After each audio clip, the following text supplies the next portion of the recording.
It is 11:33. This is Bev Turner Today on GB News. We've just seen Zelenskyy go up the red carpet into 10 Downing Street to have, lunch? 11's Stephen Pound with Rishi Sunak. How significant is that today? Well, it's a great distraction for Rishi Sunak today, I have to say, when he's got, Dominic Raab and he's got, Lee Anderson, all these business things going on about him. I just find it extraordinary. I used to find it amazing when, in the middle of the last war, Churchill could fly to Canada and back. I mean, I've flown out of Boryspil Airport, in Kyiv a few times, but not in a war zone. It just seems amazing that we can fly in and fly out of there in the war zone at the present time. But symbolically, it is important. I mean, possibly Zelenskyy is here because he's fed up of bumping into Boris Johnson in Kyiv, because he does seem to spend a lot of time there.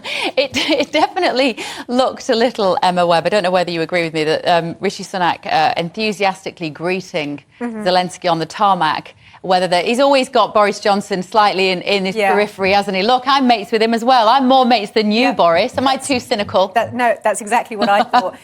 If you think about there we go, look at them, they're practically kissing. If you think about the optics of it, Rishi needs to show that he's the big boss now, and whether or not, I'm assuming Downing Street knew that Boris was going to go and have this meeting with Zelenskyy in Ukraine.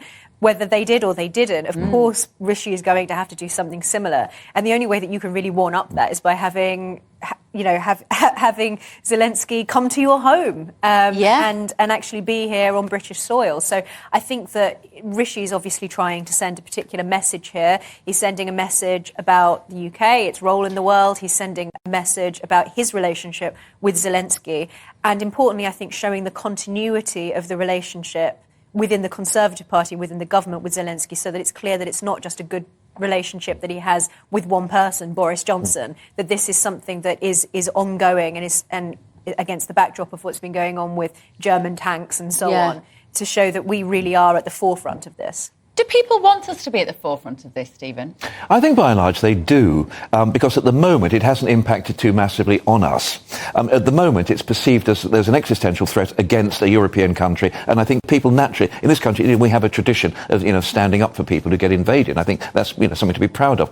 I think if it just feels like everyone's just given up on any sort of diplomatic resolution. We had Zelenskyy saying, I won't sit down with Putin and come to any sort of peace arrangement. Well, can you try, please? Because it's costing us about £5 billion so far, hasn't it? We've tried that. I mean, we couldn't have done that with Galtieri over the Falklands. There's no talking to, and certainly we couldn't have done it with Hitler in 1939. I don't want to go too much back into the past, but I think there comes a time when you realise you cannot negotiate with dictators. You cannot negotiate with psychopaths. And I think Putin is not someone you can negotiate with. But Erdogan, I mean, you know what? Turkish president's got other issues to deal with at the moment, let's face it. But he did a pretty good job of brokering some sort of negotiation at the start of this, trying to get at least a message across to the Ukrainians, specifically what it was that Russia wanted. Emma, are you disillusioned like I am at the idea that nobody has any ambition, apparently, to sort this out without bombing each other? I think the problem is, obviously, there have been tiny steps in the direction of escalation, but the international community has been very careful not to escalate things and not to poke the Russian bear, as it were. But, I think the problem is that it's difficult for the international community and international leaders, I imagine, to tell Zelenskyy that he would have to compromise on any territory in Ukraine. Because for him, this, and also in geopolitical terms, conceding any amount of territory sends a message. It sends a message to Russia, but importantly, you have to see it in the broader context, it also sends a message to China.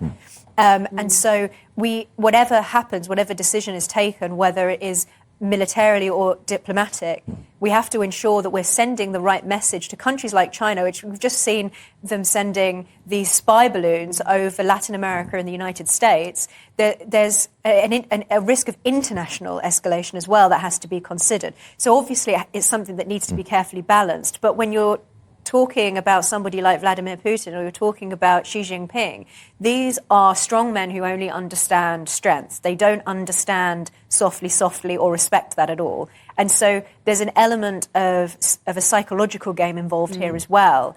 and that makes the whole situation, I think, a lot more complicated. But I think the point is that it will be watched with great interest and concern in Moldova and in Taiwan. But if you actually have a look at the sphere of Russian influence in that area, I mean, Armenia, a country I know very well indeed, was actually talking about joining the European Union. Now they're in the Russian customs union because they've been forced into it. I think people think we've actually let Crimea go, we've let a whole range of Georgia, for example, was occupied.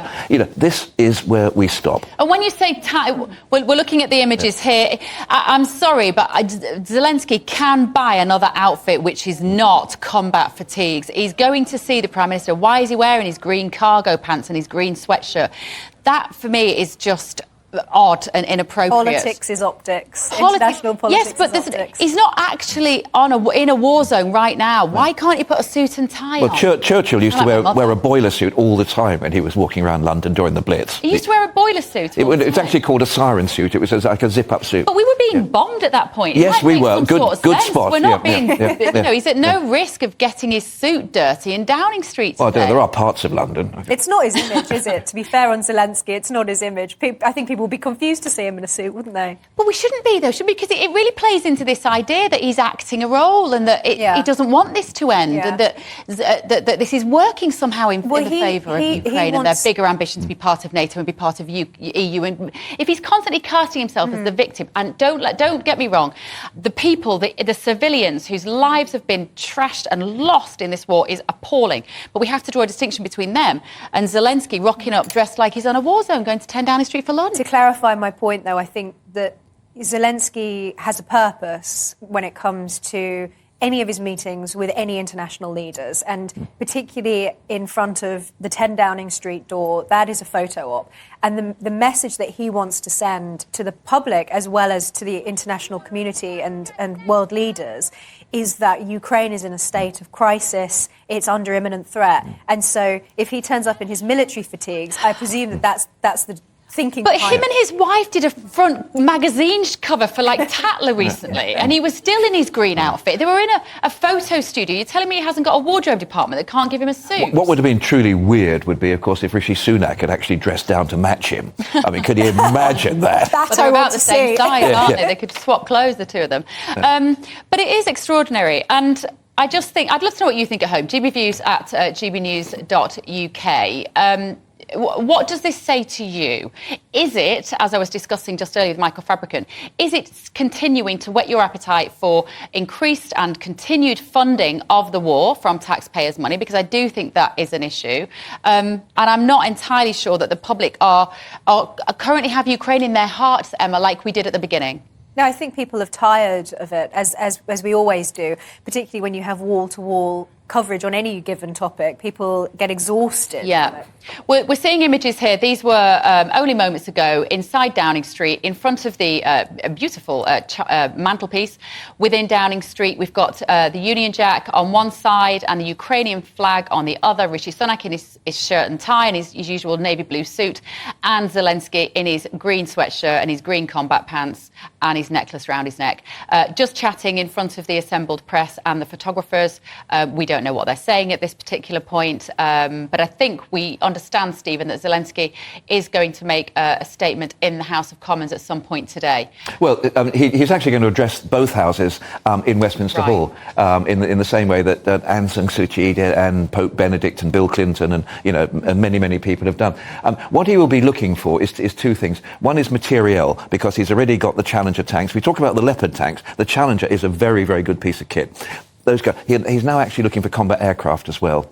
And I think that the point that Emma made, actually very presciently, I think, about escalation is something that we should be aware of, because if we start committing more and more... So he'll be looking for that. He'll also be looking for financial support, particularly on the periphery of Ukraine at the present time, where people are suffering terribly. Yeah.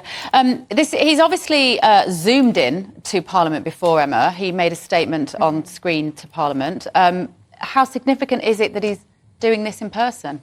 It's a very different thing, I think, to meet with people face-to-face and to address people physically with the symbolism of Westminster Hall. As you were saying, all the people who have come before him and made similar addresses to both houses.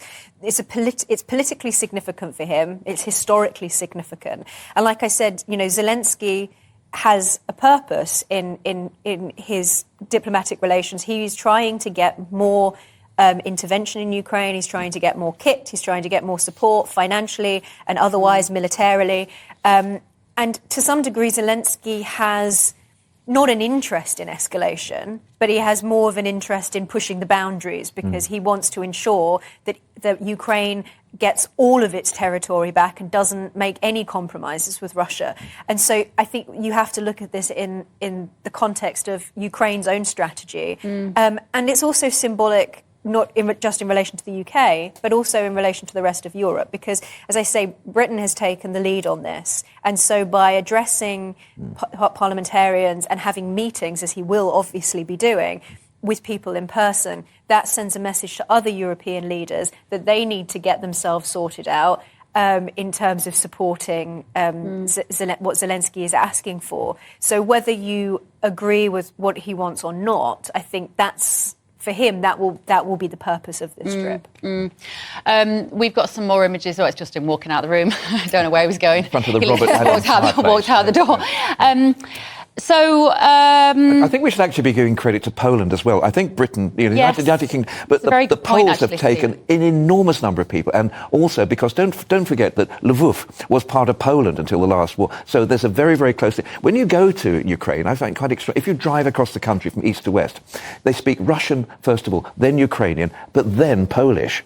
So I think the future of Ukraine as an entity as it presently is has not entirely been decided yet. I think if there was a plebiscite in parts of the Donbass region around Donetsk, maybe that there would be a pro-Russian minority there. We're talking about we're talking about the psychology of Putin, though, and effectively how to play him. Is this not quite antagonistic? If he's warming up his nuclear weapons over there, is it not quite antagonistic to have Zelenskyy here? I think whatever we do is going to be seen as antagonistic, whatever we do. I mean, it's the end game, it's a difficult thing. The Stauffenberg plot was a time, do you remember when the German generals tried to kill Hitler because he just went too far? And Klaus von Stauffenberg had a briefcase full of Gelignite under the desk. Right. I mean, a lot of people are saying that within the Kremlin at the moment, within the military high command, there is a feeling of absolute repulsion. There is no end game. All there is now is a permanent winter war that's going to go on there. Oh, that's what it feels like. It's going to go on forever. Right, Emma Webb, Stephen Pound, brilliant as usual. Thank you so much, guys. We've come to the end of the show. It's flown by. Coming up next is